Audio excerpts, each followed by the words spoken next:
श्री कृष्ण यशोदा और नंद के लाल हैं, उन्हें नीले रंग में देखा जाता है।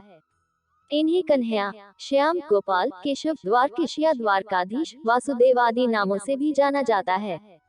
वे विष्णु के 8वें अवतार माने जाते हैं। श्री कृष्ण यशोदा और नंद के लाल हैं, उन्हें नीले रंग में देखा जाता है। इन्हें कन्हैया, श्याम, गोपाल, केशव, द्वारकेश या द्वारकाधीश, वासुदेव आदि नामों से भी जाना जाता है। वे विष्णु के 8वें अवतार माने जाते हैं, लेकिन उनकी कई तस्वीरों में उन्हें आपने नीले रंग में देखा होगा। उनके शरीर का रंग नीले होने का क्या कारण है? इस बारे में मुख्य दो कथा प्रचलित है, जिससे हमें पता चलता है कि श्री कृष्ण के नीले होने का क्या कारण है। चलिए आपको बताते हैं। माह के कृष्ण पक्ष की अष्टमी को भगवान विष्णु के 8वें अवतार यानी श्री कृष्ण का जन्म हुआ था। कंस के डर से वसुदेव रात में ही यमुना पार कर नवजात शिशु को लेकर गोकुल में यशोदा के घर पहुंच गए। उनका पालन पोषण यशोदा और नंद के घर में हुआ।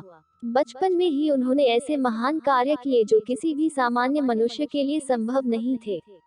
संस्कृत भाषा में कृष्ण का अर्थ काला होता है, लेकिन जब कंस को पता चला कि कृष्ण का जन्म हो चुका है और वह गोकुल में है, तो कंस ने कान्हा को मारने के लिए कई राक्षसियां भेजी। पूतना भी उनमें से एक थी।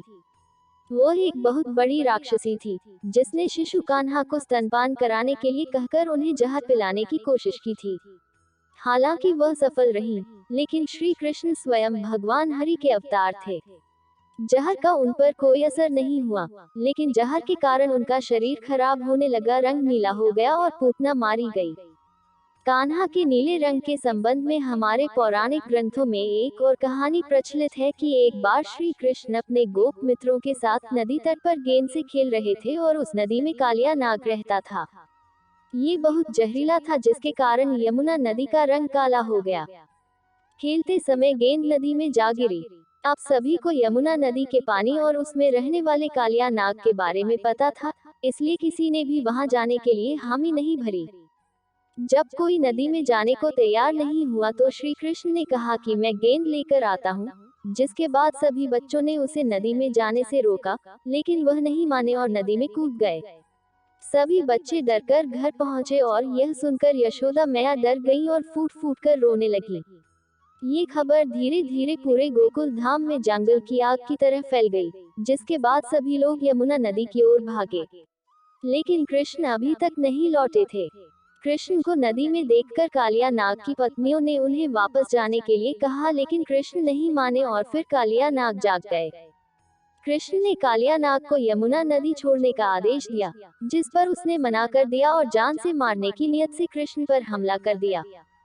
कृष्ण और कालिया नाग के बीच भयंकर युद्ध हुआ।